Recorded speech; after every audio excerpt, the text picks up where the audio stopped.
It's a time for spreading joy throughout the world. It's a time for warmth and brotherly love. We're talking Christmas Comes to Pac-Land. Hit it.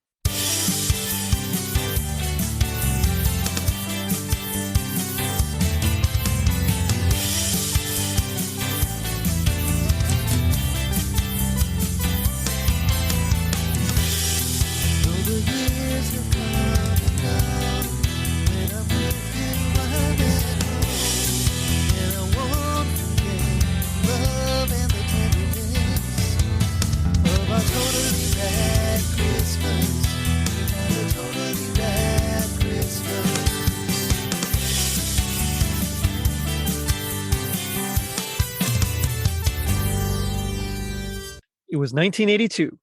The International Whaling Commission decided to end commercial whaling. The Mary Rose was raised and taken to Portsmouth Dockyard. Prince William was born, and Pac-Man helped a crashed Santa get back on schedule while fending off a ghost attack. I'm your host, Jerry D, with another episode of Totally Rad Christmas, the podcast that talks all things Christmas in the 80s. Toys, movies, specials, music, and fads. If it was gnarly during Christmas in the 80s, we got it covered. Now, joining me is a very special guest. You'll know him as the host of the Tubular Lost Christmas podcast. It's Jeff Loftin. Jeff, how's it going? Great. Happy to be here, Jerry. Thanks so much for having me. Yeah. So I'm very excited because it's not often we get new Christmas podcast hosts on. So it's usually the same guys over and over again, which they're like some of my best friends, but this is really cool. Well, yeah, I'm super happy to join. And I love your podcast and I love the 80s. I'm an 80s kid myself. So this is perfect. Yeah. Right on. Thank you. But you had some really cool episodes too. You talked about carols and sure. Yeah. I kind of dive into the history of Christmas, the lost history. So stuff we don't know, like the kind of the hidden history and the hidden connections at Christmas time. So yeah. Yes. Very cool. Exactly. Yeah. So, you know, you're here in Texas. That's pretty nice as well to have another Texas guy here, because I'm kind of, sometimes I feel like I'm the only one in this huge podcast world of Christmas. I agree. I feel like it's all the Midwest and the Northeast. I feel pretty like, much. Yeah. There's those guys up in Oklahoma, but other than that, everybody seems to be in the Midwest and Northeast. Yeah. But they're still a few hours away from us. So. Exactly. Yeah. A few hours is generous. Yeah. Yeah. Well, yeah. Although, you know, in Texas, we measure everything in hours. So exactly. I'm from West Texas. You're from South Texas. So exactly. I mean, yeah. Everything's 200 miles minimum. That's right. Yeah.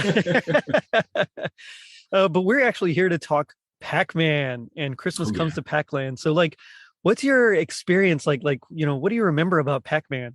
So Pac-Man, I remember vividly because of skate night, right? So I don't know, for those of you who don't know what skate night is, in elementary school, once per 6 weeks, they would have a skate night where you got in free and you could go and you hang out with your friends. And I remember Pac-Man and Donkey Kong were at the arcade at the skating rink. And so I have vivid memories of playing Pac-Man with my friends. And then one of my good friends had an Atari 2600, and so nice. We played some Pac-Man on that too. So I have very fond memories of Pac-Man. And that's actually kind of similar to us. So we didn't have a skate night; we had a bowling night. Yeah, and of course they had the machines there. But I actually remember Pac-Man more from Pizza Hut. So we'd go to Pizza Hut, and you know they'd have that like flat table, and like there was the video game underneath. Yeah, most and definitely. So that's where I remember it was like that, and I think Mario, but I remember Pac-Man more. And I actually think it was Mrs. Pac-Man at the time. But I mean, we just loved to go play. You know, we'd put the quarters in and just sit there, and it was like the best of both worlds. You know, pizza and video games. I mean, exactly, and it's so approachable too. Like the premise is easy. You collect all the pellets. That's pretty much it. Yeah, just stay alive. You know, Mario was a little tricky because in the original Mario arcade, you're trying to like dance around, and I don't really know what. Like you try and dodge the bad guys, I guess. That's pretty much it. But that's right. But Pac-Man's pretty simple. Like you try and collect all the beats, and that's it. Or power pellets. Yeah, there's no real button. It's mostly just joystick. You know? Mm-hmm. Exactly. So you know, we understood it when we were little. But like I remember it from there, and I remember the cartoon as well. Although I didn't watch it as much because it was I think I was only 2 when it came out. It came out in 1982. Yeah, it was before my time as well, but I remember the reruns because reruns used to come on a lot more than they do now. Now they've got new cartoons like every week, but back in the day, you know, I mean, He-Man was on for like a decade and there's only like 2 seasons of it. That's right. Well, 2 more if you count She-Ra. Yeah, exactly. He made some cameos there, but that's no, but you're right. Like syndication was like a huge thing back in the day. And Most I mean, they definitely. would show USA sometimes would like buy them out. So I remember watching GI Joe on like the networks, but then USA on like Cartoon Express, they'd show GI Joe in like the Yes. mornings. Yes, exactly. Yeah, GI Joe and Street Fighter and Yeah, all the well, and I think Pac-Man was the first cartoon based on a video game, right?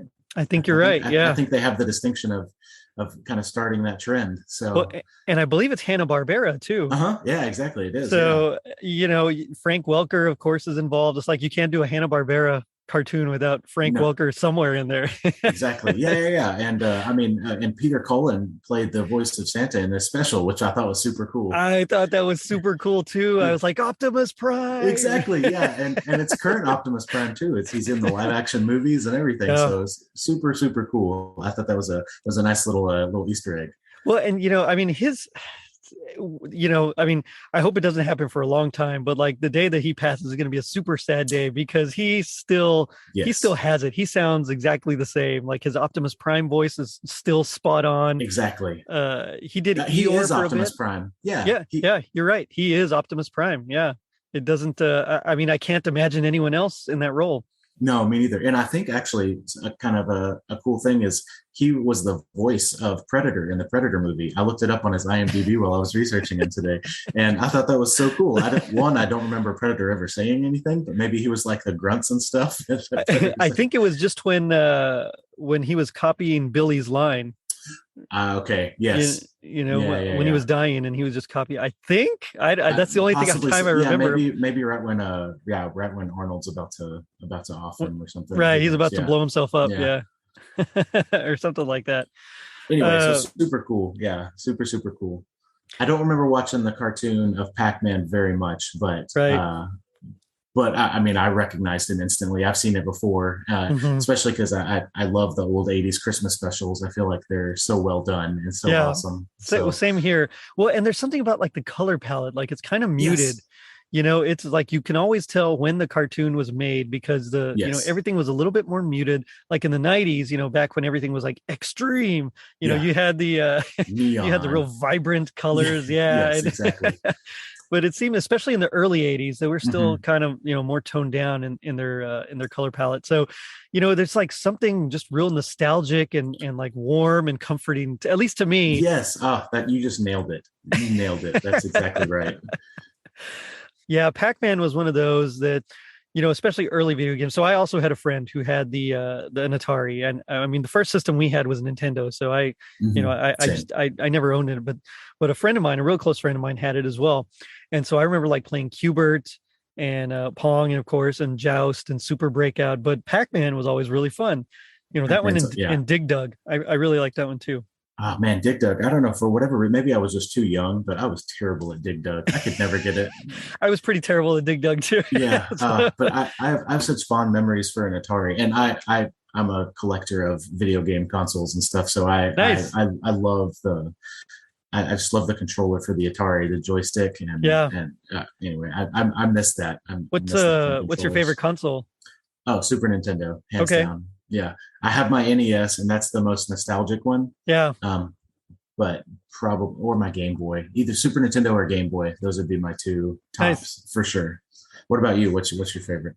So I think because we had a Nintendo, then we moved on to Genesis, and then I got like the 32X to kind of go in there. Mhm. So I never had a Super Nintendo, and I liked it. I liked it a lot. But the controller to me, having the buttons up on top, The shoulder for buttons. me, Yeah. it was a little counterintuitive. And I know that's like just a me thing. I know most people thought it was awesome. No, it totally makes sense. It went counter to how you hold your hands It, traditionally. Yeah, exactly. I was used to, holding it underneath and of course just Mhm. using only my thumbs.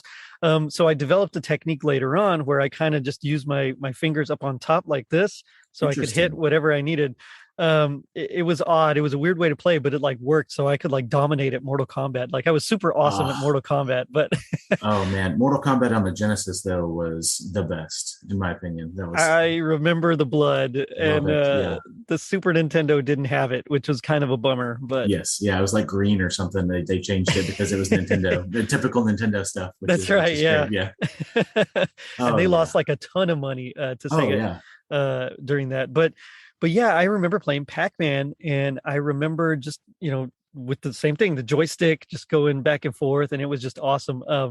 But before we move on, I wanted to say that my brother also collects classic systems. Super cool. Yeah. So he sometimes he sends them away and gets them like modified for certain things, but he's got like the Famicom and as well, and some of those Japanese only kind of releases. And so I've got one too. I've got nice. my TurboGrafx 16 and the CD built in. Yeah. Oh, nice. Yeah. That was my big get. I remember texting my parents when I finally ordered it as a 30-something-year-old man. I'm so excited. You were supposed to buy this for me. I was like, we could never get one of these. And anyway. So now as an adult, something I'll never play, but will just sit on a shelf, and I'm so proud of it. Yeah. Yeah. I mean, you'll maybe eventually once the kids grow up, but I mean, I think we're both still in that phase where they're young enough that it's hard to get in some good game time. Yes. Yeah, it is most definitely. Yeah. But that's why we have podcasts, right? That's exactly right. Yeah. Yep. That's why I record late at night, so I can put the kids to bed and then. Same. My kids are asleep down the hall, so that's right. You got to get in the time you can. Exactly. Yeah. But yeah, Pac-Man was released by Namco in 1980. Originally, yes, it was going to be called Puck-Man. So Scott Pilgrim was right when he was talking about it. You could not do that in an arcade. No. I remember some of those players there. That would definitely be awful. Oh, yes. So Pac-Man was a win, but I mean, there was a ton of these Pac-Man games. I didn't remember like all of the different. I didn't either. Releases. There was, of course, Pac-Man and Ms. Pac-Man were like the famous ones, but I mean, there was like Pac Families and Super Pac-Man. Yeah, all these, just all these different ones. I think there was even a Mr. and Mrs. Pac-Man. Probably. Yeah, just printing money. Just put a new machine out with like one new level. That's right. Yeah.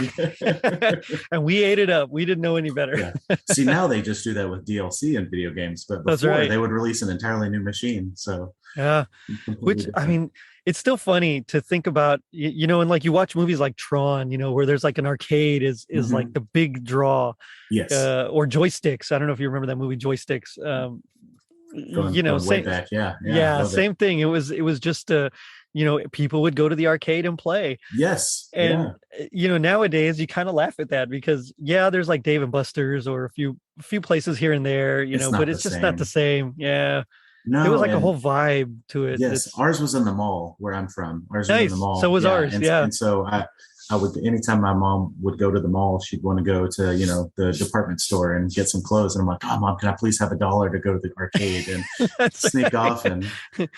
And we could do that. We could go by ourselves, Exactly. Yes. Yeah, exactly. It was. Which nowadays it's like, no, don't send my kids away. My kids out of my sight. Yeah, exactly. Oh, the 80s and 90s. What a different time. It's totally different time.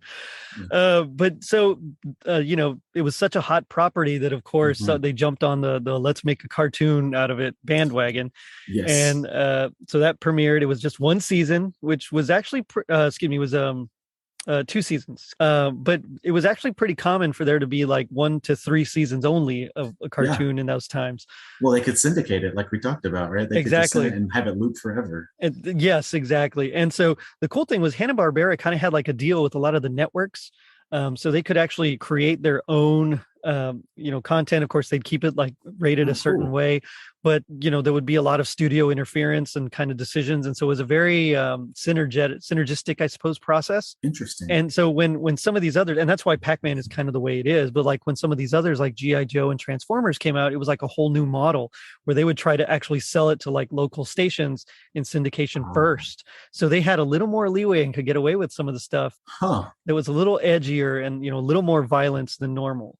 And so that's kind of why Hanna-Barbera all kind of have the same feel to it, besides just art family style. Friendly. They were very family friendly. They were, exactly. So this one had 44 episodes. Again, I don't really remember watching it very much because I think there was something else on at the same time that I was watching. Probably. Yeah. I like we said, the reruns and stuff. I remember seeing it, but I don't remember anything about it really. Yeah, same here. I think it was just like, it was Pac-Land.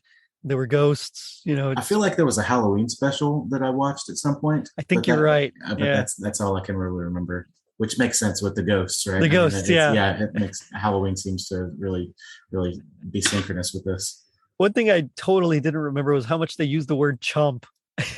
Oh my gosh. It's like every other You are not word. kidding. Yeah, I feel like that could be an interesting adult themed game to Take a drink every time. every time they say chomp, yeah. You'd For be a 20-minute blitzed. episode, you'd be blitzed, yeah. You'd be completely, yeah. But yeah, Peter Cullen, you're right. He was in this. He's also he was a voice of Sourpuss as well. Frank Welker was Chomp Chomp. Russie Taylor was Pac Baby. I mean, like a lot of these famous people. Marty Ingalls, who was the lead, did a lot of like voiceover and commercial work. Neil Ross, who played Clyde. So this is the one voice besides Peter Cullen's that I recognized. And as soon as I heard it, I knew. And so I had to double check, but it was like, yes, I was right. So Shipwreck, he was the voice of Shipwreck from G.I. Joe and Shipwreck and Dusty. Okay. Keith, he was the voice of Keith from Voltron. Okay. You know, he had a couple of Transformers in there as well. But like Norman Osborn, he was also the voice of Norman Osborn in that 94 Spider-Man. You know, okay. I don't know if you remember the one from the 90s. Yeah, I do. I remember all the Marvel comics and shows from the 90s. Oh man, the X-Men one was so good. So good. Yeah. I agree. So good. So close to the comic. But yeah, I mean, he was like Leoric in Visionaries. I don't know if you remember Visionaries. Mm-mm. Yeah, it was like they had the toys. They were about the size of G.I. Joes. They actually had like holograms on their chest.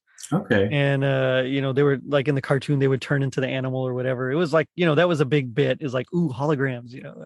I'm gonna Google this right after this, and then I'm gonna have all these memories flooding back, I'm sure. Yeah, you'd probably recognize him. He was in Spiral Zone. He was the voice of Rambo in the Rambo cartoon. Definitely remember the Rambo cartoon. Yeah. Kids back in the day, they used to take R-rated properties and turn them into cartoons for us. Yep, exactly. Yeah. He was Mean Gene in Hulk Hogan's Rockin' Wrestling. I mean, he was like in so many things here. So as soon as I heard his voice, like, of course, he was like the one I recognized after Peter Cullen. Like as soon as Santa spoke, I was like, Optimus Prime. That's it. That's I know exactly what I said too. I was like, oh, Optimus Prime is Santa Claus. It's so cool. That's like, yeah. If you can get him, get Optimus Prime to be Santa, you know. Usually the show revolved around, you know, some sort of misadventure. And in the end, the ghosts would try to stop them. And Pac-Man would usually eat some power pellets and save the day. So it was very much, very much following the video game, I suppose. Ghosts were after him. I have so many questions that we'll get to later in this about issues with this whole like. Well, we're about to get into it, but so hold that thought because I can't wait to hear them. But yeah, I mean, so Pac-Man, Ms. Pac-Man, who I guess they named Pepper. I don't know if that was actually in the video game, but yeah, I thought that was interesting too. Yeah, and Pac Baby, which why not? But which seemed both toddlerish and kindergartenish and a baby at different points in the show. So that was quite interesting too. You know, I'm going to say the development of Pac people is just different from humans. It's true. All I know is the development of human children. I can't testify to Pac children. That's right. But yeah, and then of course they're terrorized by the ghost monsters, which I thought was interesting too. It wasn't just ghosts, it was Ghost Monster. Yes. Which seems a little redundant, but Linky, Inky, Pinky, Clyde, and Sue. I don't remember Sue from the original game. She must have been maybe from Ms. Yeah, she's new. I thought that too. There's only 4 in the game. Right. Yeah. So Sue is the purple one, I found out. Oh, okay. In the show, and she's not in the game at all. Oh, they just added her. I guess they needed another one for some reason for the show. Probably thought they needed another female.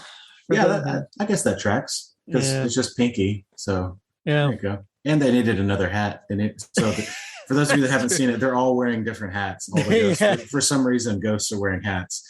And so they had an extra hat, I think, designed. So when I'm a ghost, I'm totally going to wear hats all the time. Sheets and hats is going to be my thing, you know? Yeah, same. But I guess we can just go ahead and get into it. Yeah. Yeah, this was an interesting one.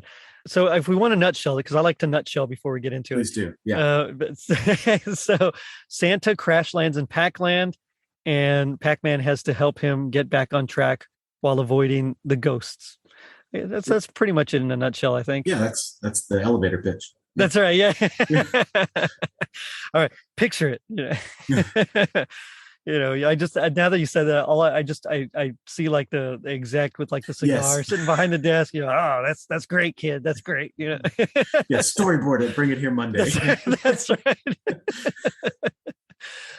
So it's Christmas Eve, and Pac-Man and his family, they're having, I guess they're just playing in the snow, right? Yeah, because they don't know it's Christmas apparently. So no, it's just, hey, snow, let's have some fun. they were making snow tombstones, right? Yeah, that's what it looked like. Yeah. On Christmas Eve, I guess you just celebrate the departed. I could dig so much into the ghosts and ghouls of Christmas. I have lots of info about it, but I won't because these are Pac people. I will say the first thing that bugged me about this episode is there's 8 reindeer. One is Rudolph. Which one got knocked off? I was wondering the same thing. I noticed that too. It's like, wait, there's supposed to be 9. Rudolph leads them, but no. That was the weirdest thing to me. I don't know. I don't know why. Couldn't figure it out. I was figuring they had pre-rendered graphics and decided to color their nose red. That's probably true. I wouldn't doubt it. So Hanna-Barbera, it wasn't Hanna-Barbera. It was oh gosh, what was the Hanna-Barbera spinoff? I can't remember. The name escapes me at the moment. It was the other studio that, and sure. I know Mike Westfall's probably yelling at me right now, yelling the name out. Sorry, Mike. Oh, Ruby Spears. That's what it was. Yes. Okay. Thanks, Mike. Yeah. I channeled your inner spirit there, Mike. So Ruby Spears, they would take like the one pitch, the one little drawing, and then they would just alter it slightly, kind of like Disney did in a few times, like Christopher Robin and Mowgli, and they would just alter it slightly and then reuse the animation somewhere else. Sure. And so the Ghost of Christmas Never from the Scooby-Doo Christmas special, the Nutcracker Scoob, looks almost exactly like the Ghost of Christmas Future from the Dukes of Hazzard Christmas episode. Really? Yeah, it's like really close. So that was like my thought, like maybe they just took the reindeer from something else and just colored that one's nose red, like you said. Would not shock me one bit. No. Also, can we talk about how somehow Santa passes through Pac-Land every year, but has never been there, and no one knows what. So my thought was maybe Santa, because he goes so fast, goes through some sort of extra dimensional loop, and Pac-Land is one of those places he like glides through. And so I was thinking the same thing. Like maybe it was like a wormhole. Yes, exactly. Now I'm channeling my inner Star Trek. And he went to like the Delta Quadrant or something, and who knows? And it turns out it was Pac-Land, and he just got detoured on. But I wonder that too. That and the ghosts, like, what exactly are they? Are they like Pac people that have been deceased? I was wondering that too. And they're like just lashing out at the living. I don't know. Pretty messed up to cannibalize your people that have already been cannibalized. So I don't know if it's like a. Oh yeah, you should look up some of the fan theories on Pac-Man. It's pretty dark. There's some, but yeah, I have no idea who they're supposed to be or what they are. Yeah, I'm kind of afraid now to dig into this. Now that you said that, Pac-Man fan fiction is a dark and stormy place. So beware anyone who's going to go looking. It's more fitting for the dark web than. Yes, yeah, exactly. Yeah, leave that for the rated R podcast. Yeah, totally rad after dark. Yes, exactly. So yeah, they're fighting off the ghost monsters who decide to attack. I just love the power pellet thing. To me, it's just so odd. And let's have an emergency stash somewhere of power pellets. Well, let's mark it so everybody knows exactly. Yeah. Yeah, and there's a whole forest. Like there's an entire forest where they grow nothing but power pellets, and yet that's not where the town is located. Like, why would all the Pac people not just live in the forest? I was wondering that too. Like just make some tree houses or something. Yeah, or just like tents. I mean, you never have to worry about the ghosts ever. That's right. They'd never come. I don't know. Maybe if they live too close to him, they'd be affected. Like maybe they'd be amped up all the time. Maybe they'd be addicted. I like that. Yeah. Okay. Maybe that's what happened to the ghosts, is they lived in the forest. Oh, there we go. We're spiraling into our own. Now we're doing our own fan fiction. Oh man. So they end up defeating the ghost monsters, of course, eating some power pellets and chomping them all. Yeah, I love the chomp. But isn't it was it Pinky or no, Blinky? One of them, he is like hitting them in like almost like a tennis, like serving them into each other. Yeah, and it was right after the Pack family had eaten the power pellets, and so Right. they were trying to escape. I think it was Blinky. I think you're right. Yeah, And for some reason, he's just terrible and hits all the ghosts into a mouth, including himself. including himself. Yeah, Which so is that's super either dark. amazing aim or terrible aim. Or both at the same time. Or both. Yeah. I think you're right. Yeah. Yeah, I found that super interesting too. I was like, oh well, I mean, there's only like 3 of them, so Right. you can literally aim anywhere but That's right. Yeah. But that's also what made 80s cartoons great, is like it was like the most slapstick, like Perfectly convenient. exactly, yes. Plot contrivances. Mhm. But so they're defeated, of course, as they fly away. It's just the eyes, just like in the video game. Yep. And as they're flying away, they scare Santa's reindeer. Yep. All 8 of them. All 8, yeah. Oh, yeah. And so he loses control, and I mean his sleigh starts to break apart and he ends up crashing. Unfortunately, his sack of toys gets lost and he's just kind of sticking out of the snow like, what's going on? Yeah, you would think Santa might have something prepped for this, but I guess not. Well, if the Santa Claus taught me anything, it's that he fair. does. Yeah, that's fair. That is fair. So yeah, this must be the guy before Tim Allen, I guess. I don't know. Exactly. Yeah, this is why Tim Allen is Santa Claus. That's right. Because this guy's in charge, because of Optimus Prime. Because of Optimus Prime. Oh man, that's a shame. Well, he does die, which was like the saddest moment. That and Artax were like the saddest moments of my 6-year-old life. I refuse to watch the movie because of that. Yeah, I can't watch it. I can't do it. Yeah, they showed it for like 2 nights here. It was like a Sunday and a Tuesday. Uh-huh. And I wanted to go see it. It was going to be in theaters. I was like, oh, it's my chance to go see it in theaters. I haven't seen it since like 86 or whatever when it came out. And no, I couldn't get off work. But man, I was so excited. I really wanted to see it. And oh well, next time. Yeah. Yeah. So of course, Pac-Man kind of helps Santa, and he, I guess they take him home. They start to comfort him, and there was this weird thing where Santa's pant legs are like rolled up, and he's like soaking his feet, I guess, in like warm water to kind of warm him up. But the way he was drawn, it kind of made me look like he didn't have any pants on. I know exactly the scene you're talking about. Yeah. The angle was strange. We'll just say it was just a strange angle. So yes, because later on we see that his pants are just rolled up to the knee, but it did seem like he was just there with no pants. And my first thought was, why is Santa not wearing any pants? Like, well, in his defense, the Pac people don't wear pants, so that's maybe true. he was just trying to fit in with local custom. He didn't want to make them feel uncomfortable. That's true. Santa is a man of all cultures, right? He definitely is. Yep. So he starts Donald ducking it, and so yeah, they're feeding him. He's got some power pellet cocoa, right? Yeah. Which I want some power pellet cocoa now. Same, yeah. It seems like Four Loko cocoa or something. That's right. Yeah. Cocoa with a little cocaine. I mean, it was the exactly. 80s, There you go. Right, early 80s too. So. That's right. So it was even worse. So he starts talking to them, about his mission and how he's never missed a Christmas, and he doesn't want to disappoint the children. And so this is where okay, so Pac-Man volunteers. I gotta help this guy save him. I don't know anything about it, but it sounds like a wonderful time. I gotta help him out. So he decides to go look for the sack of toys, which Santa realizes he's lost somewhere. Yep, with Chomp, right? Yeah, with Chomp. The dog. Yep. Yeah. Which every time I saw Chomp, I wanted him so bad. Me too. I'd love to have him just sit in my lap or sit right next to me at work. Yeah. Exactly. Yeah. Just the perfectly round animal. So cute. So yeah, he goes to search, and he gets attacked by the ghost monsters who have found the toys. And I love that bit, so the ghost monsters, they go back home, they put on their new sheets or clothes, whatever. Exactly. They like go in a dresser and come out with a new sheet on.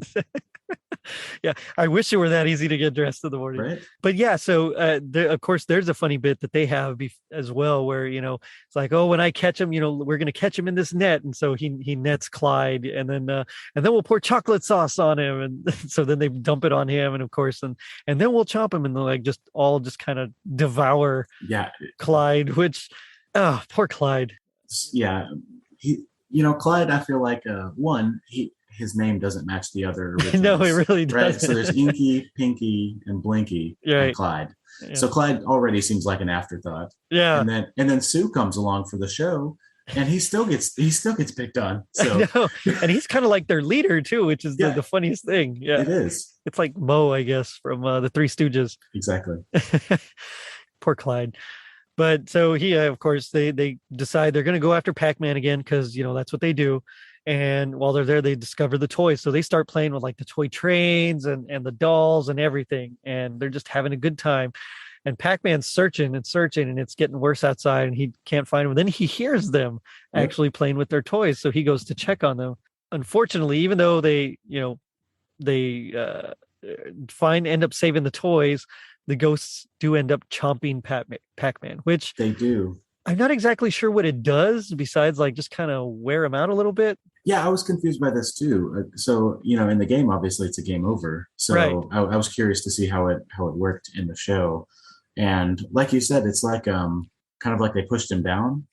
Yeah. I mean, more or less, he just seemed exhausted. Yeah. So so maybe it's more like an energy vampire type of thing. Ooh, I like that. He's a Morbius. Yeah.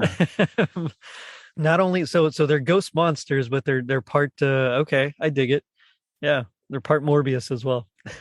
Yeah, because they have to steal. They got to steal the energy because they were addicted to the power pellets. So they need that energy. There you go.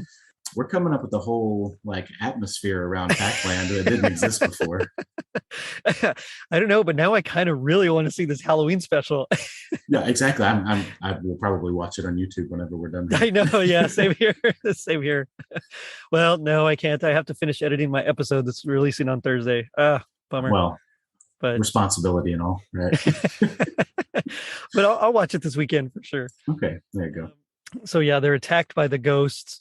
They end up chomping Pac-Man, but they make it back with the presents, which is kind of cool. So they're able to save it, thanks to Chomp Chomp.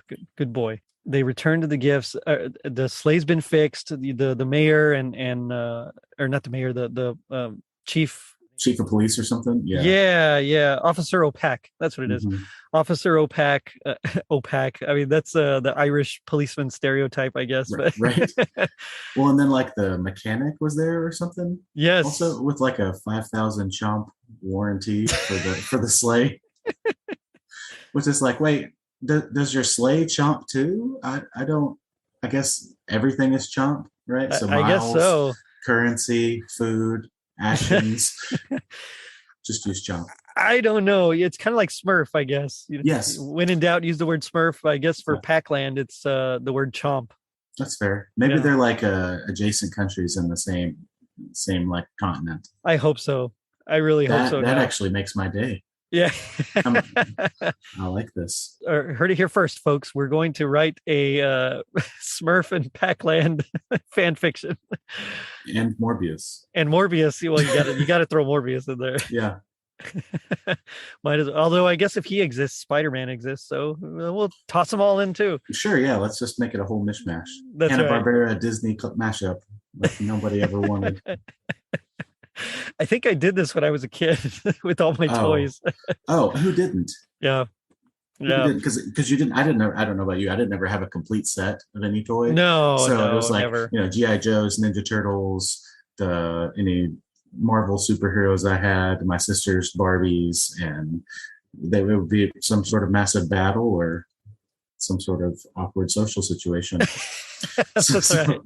Yeah, it's Christmas. Let's have a party. Yeah. Exactly. So they're getting ready, and at this point, Santa, even though he's got his toy, it's just like too late. It's so late on Christmas. The reindeer still are tired now, and from their crash. And Rudolph's nose, even though it's fixed a little bit, it's still kind of blinking. Yep. Which we know from Rankin Bass that that's kind of due to his self-confidence. Yep. But Anyway, so Pac-Man gets a brilliant idea. And this is where I love this. It's like everything is like, hey, if only it could be, rocket powered or turbo boosted or whatever it is. It's got to be the power pellets to do it. If only cocaine. That's right. That's right. It's the solution to everything in the 80s. Yeah. Magic energy. We got to write this script in 72 hours. We only have the hotel for 72 hours. Right. 6 seasons of Pac-Man later. Here we go. That's right. Yeah. And a special 6 seasons. Exactly. Yes. And a movie. Exactly. Yeah. So they start driving, and Santa's like following behind in the sleigh, which it's always kind of nice to see the sleigh actually act as like a sleigh rather than just a flying vehicle. Yeah, exactly. Mysterious, not known physics property. That's right. Yeah. So he starts kind of driving behind them. The ghost monsters appear, and my first thought was like, just go through them. I thought the same thing. Like, why stop?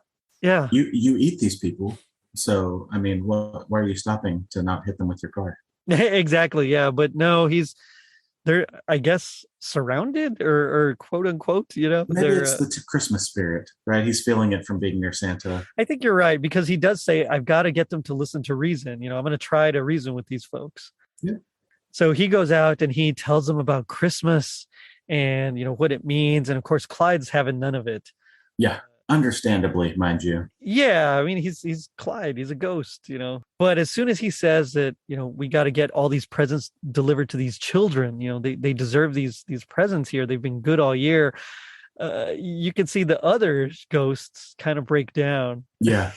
Yeah. For some reason, it seems like they know of children. So maybe they're referring to Pac children that they would chomp, I guess. Yeah, because Pac baby's around, so they know what little Pac people are, I guess. Yeah, maybe I don't know. I mean, surely they have some sort of history, and they were children of some kind at some point. I hope so. Yeah, let's go with that. Yeah. So they all start breaking down. Even Sue is like, "Oh, think of the children." And so Clyde relents. He's like, "Fine, because it's Christmas, But as soon as this is done, we're coming after you." And which you expect. I mean, it's Sure. like Skeletor in the He-Man and She-Ra Christmas special. Same thing. Yes. He kind of helps save the children, but then afterwards, as he's back to square one. All bets are off. Right? That's right. Yeah.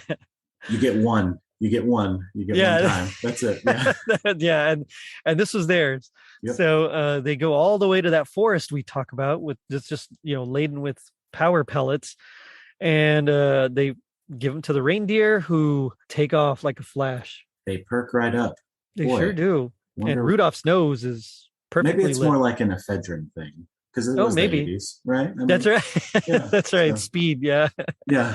So, I mean, whatever it is, they like it. They obviously. do. Yeah. But I'm also curious. So what powered the car? Did they use power pellets to power the vehicle too? I mean, they would have to, right? I don't think they know what combustion is. And they put it in the cocoa. So I'm like, surely you have some just laying around the house you could have given, right? Or is this like your necessary component and you don't have it at your house for some reason? Maybe it's like they don't want to dig into their stash. Maybe so. Yeah. Okay. Like they, maybe they ration it out. Like, this is what we need for the week.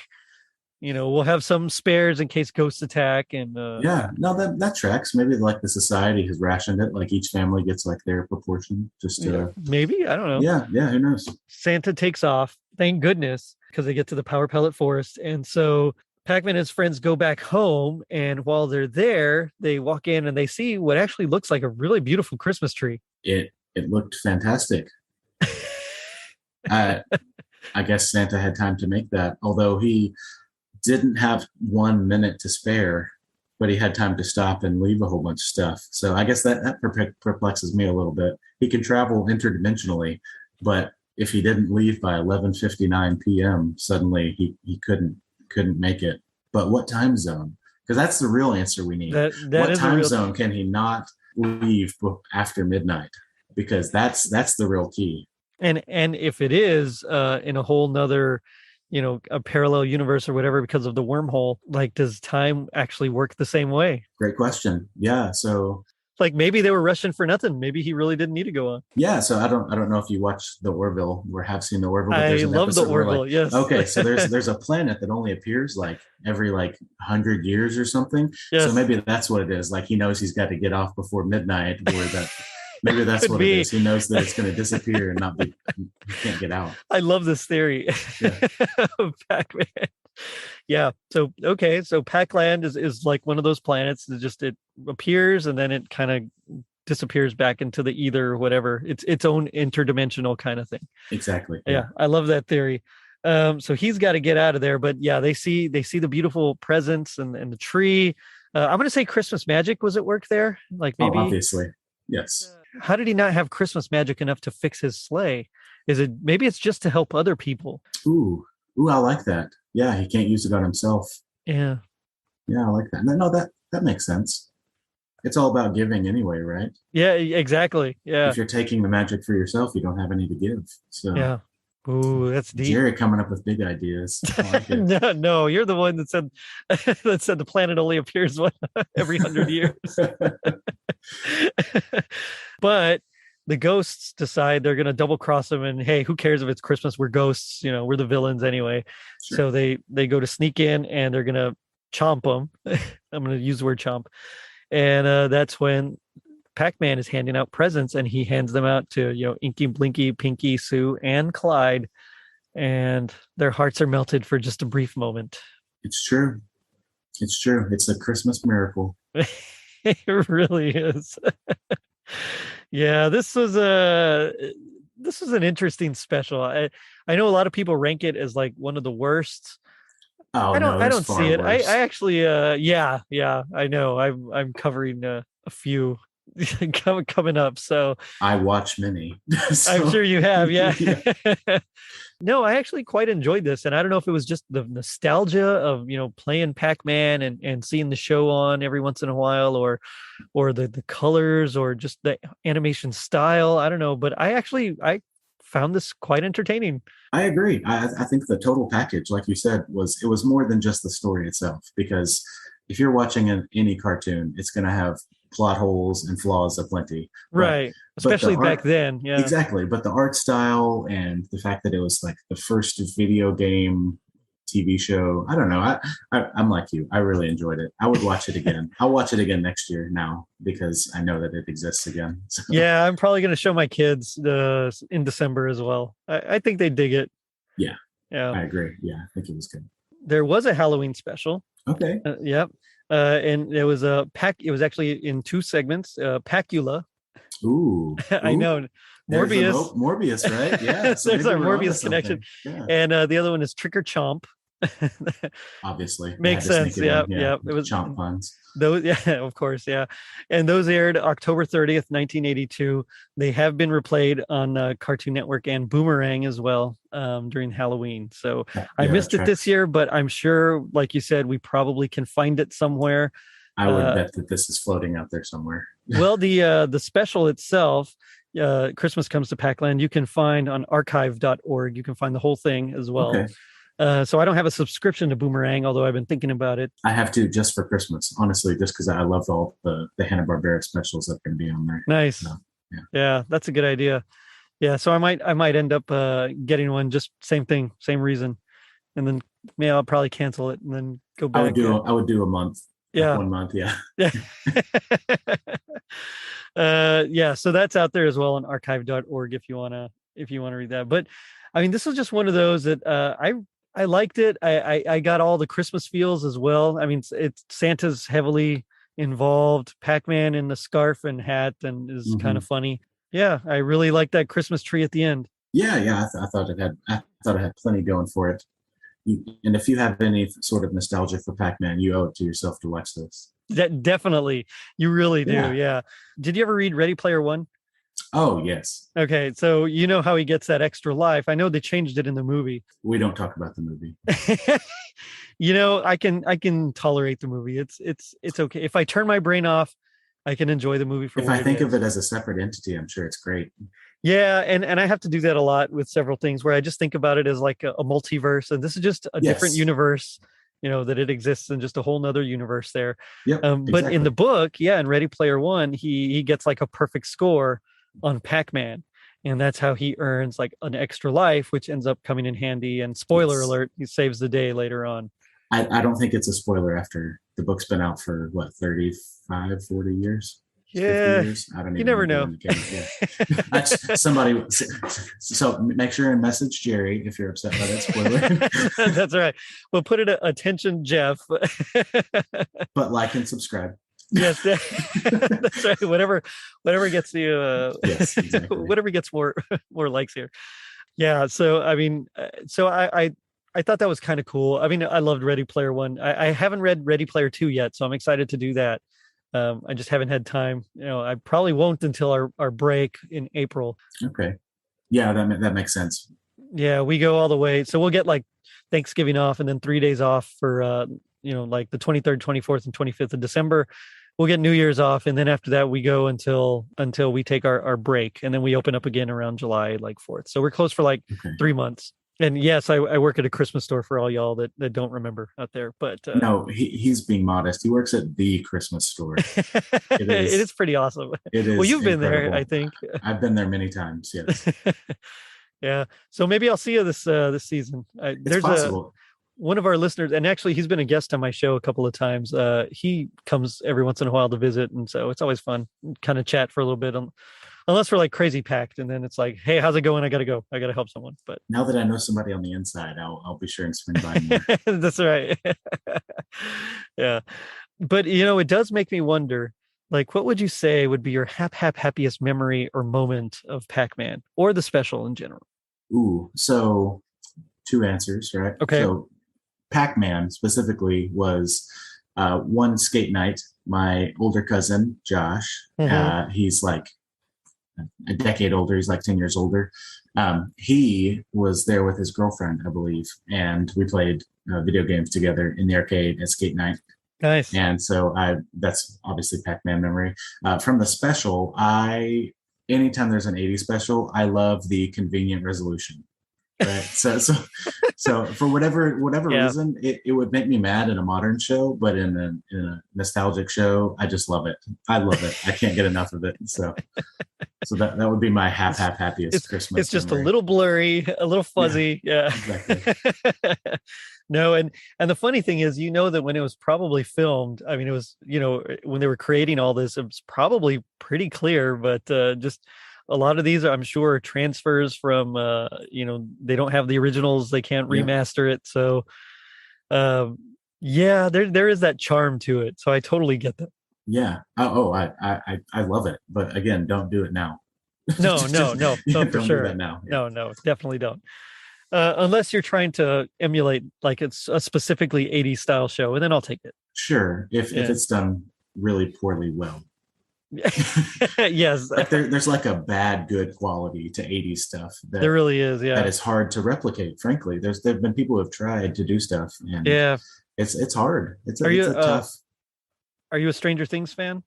So my wife is terrified of scary anything. Mine too. Yeah. But for whatever reason, when she was pregnant with our first child, we binged all of season 1, and I was like, oh my gosh, this is going in the right direction. I absolutely love it. Yeah. And then like our beautiful daughter comes, and suddenly it's back to terror. So I got you. I am stuck on season 1, but I'm sure I will eventually. Season 3 does have season 3? No, season 2 does have an arcade, in it as well. Okay. So there's that. That's kind of cool. Okay, I'm sure Pac-Man's one of them. Make myself watch it now. Yeah. That's cool. So for me, I think it would be, and this is kind of a cop-out answer because it's kind of the same as my Pizza Hut one, but I remember going to Pizza Hut and asking for money to play so I could play Pac-Man on that tabletop. It was so awesome to me that I didn't have to stand to do it. I could actually sit down and play it. Yes. Because I didn't, at this point, I didn't have my friend had the Atari, but I would only go over every once in a while. So just the fact that we were going out to eat and we were going to get pizza, and then it was like right there in front of me, that was like it, Oh, yes. And of course, you put your quarter to kind of save the the spot like you're next. I mean, it was great. So So great. much fun. It really was. Yeah. The special I remember seeing, but it was never one of my favorites. I kind of wish it was though, because I would have liked to have watched it, I think, over and over again. Agree. Yeah. Yeah. Now the He-Man one is a classic, and Yes. I've watched that countless times. Yes. So, but Same this here. one I may have to add to the list, I think. Yeah, it's been slowly growing as I've been doing the show. So I know I have a Google sheet, and it's so obscenely long at this point Yes. that like there's no way I can watch them all this year, but I'm gonna try. yeah, and for me, it's because now we're working our 10 to 12-hour days. Mm-hmm. We're gonna have a couple of 13-hour days coming up. So it's just whenever I can, like I'll try to sneak it in during my lunch break. Just a quick something Yeah, if I can. So exactly. yeah, unfortunately, as far as the specials, I don't get to watch a whole lot of them during Christmas anymore, which is kind of a Yeah. bummer. But at the same time, I get to watch them throughout the year, and so it keeps Christmas That's true. alive. Yeah, That is true. You got to keep Christmas alive. It's an all year thing. that's why we do what we do, right? Exactly. Oh man, but now we come to my favorite part of the show, which is a little segment I like to call "Gag Me with the Spoon." So this is where we do our best impression of our least favorite part of the episode here, the special. So as a guest, I'll let you go first. Just kind of set up the scene for us. All right. So Pac-Man and Chomp have just acquired the bag of toys from the ghosts, and Pac-Man, full sprint, says, "What do you know? Looks like I'm going to get away." Well, in true 80s fashion, in true anything fashion, as soon as you say that, that's it. There's a rock, which in normal circumstances would just be about like 2 inches tall. But mind you, this is on top of packed snow. So this rock has got to be about 4 feet high. And somehow he manages to not see it and trips over it and goes flying. Question, is that packed snow or pack snow? Yes. with 2 C's and packed, with a packed CK. Snow, yeah. It's PACCCKED. Yeah. There you go. Yeah. That was good. Yeah, and you're right. That did make me cringe a bit. For me, mine I think was definitely so. This is where Pac-Man has just given his speech, his heartfelt speech about saving the children of the world, and Clyde, of course, says, "What a bunch of humbug." Yes. I thought that was a great line. I did. Yeah. How did he know about humbug? It's terrible. Yeah. And it's just like a bunch of humbug. Like, come on, man. Well, it's true cartoon fashion. It doesn't have to make sense. Yeah. Yeah. Especially in the 80s. Yeah. Yes. Yeah. Yeah. Continuity wasn't very big then. What is that? Oh man, but I do got to ask. So G.I. Joe taught us that knowing is half the battle. What do you think the other half is? Ooh, well, so I thought about this, and I think the key for me is that there was no actual reason for the ghosts to expect anything good from the Pac people, but they did it anyway, right? Right. So really, the ghosts are the real heroes of this story because they let the Pac people and Santa through. Oh, that's true. So trust your neighbor. And look what happened. They wound up getting some presents. So they trusted their neighbor with no reason. Now, mind you, they had just been cannibalized by these people hours earlier. So trust your neighbor, even if they've tried to eat you in the past. That's the other half of the battle. That reminds me of Brooklyn Nine-Nine. I was so sad that it's finished. I know. And it was such a great finale. Excellent ending. Excellent ending. Perfect. But it reminds me of his old cellmate, the cannibal. Yes, exactly. I'm not going to try to eat you, and then he tries to. Of course he does. Yeah. Of course he tries to eat him. Yeah. Yeah, that's good. So for me, if knowing is half the battle, the other half is getting Optimus Prime to play Santa. Oh my gosh, yes. that makes it worth it no matter what. I agree. Optimus Santa, then it's a winner. Did you ever have you ever read the UK Transformers comics? No. So they started. Yeah, it's one of those things where they would come out like every 2 weeks, fortnightly. Mm-hmm. They started like in 85 or 86 releasing Christmas comics too. So they'd go through the year, and then usually around on the day that they would release closest to Christmas, they would have a Christmas issue. And there's one of the first ones where Optimus Prime is dressed as Santa, and it's everything you want it to be. The comic itself, the story is like but it's Doesn't amazing. matter. Yeah. Optimus Prime is Santa. Yes, that sounds incredible. I'll send you a picture or something. Please do. Yeah, please do. That sounds amazing. Oh Amazing. man, Jeff, it's been fun talking with you. This has been a blast, Jerry. Yeah, so much fun. Like, tell me about your show, man. Sure. So I kind of mentioned it earlier. So the Lost Christmas podcast is a podcast. I go into the history of all kinds of things around Christmas, from why we do certain things, the food we eat, the food people eat around the country, around the world, what people leave out for Santa, all kinds of history around Christmas carols, Christmas lights, you name it. There's so many things related to Christmas that people don't realize. And I talk about that. And then I also read excerpt from a book called The Lost Years of Santa Claus, which kind of answers stories.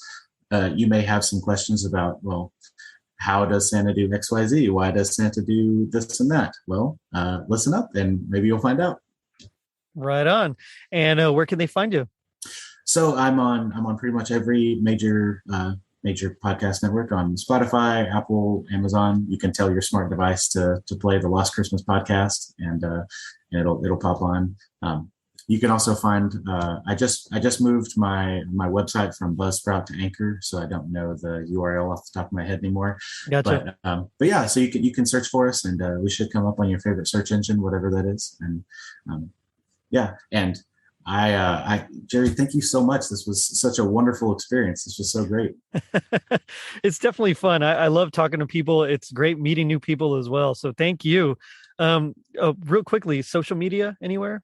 Yeah, I have Facebook, Twitter, and LinkedIn. Lost Christmas Podcast. You can find us. I mean, not LinkedIn, Instagram. Why would I have a LinkedIn? For LinkedIn too? Why not? Yeah, that's not monetized. So, that's right. But yeah, so you can find us. You can find us on all of those. Cool. Find us and follow us, and I give show updates and find out little pieces of information. My wife. So I used to work in social media at my previous job. Okay, nice. And so I really despise it because of that. Yeah.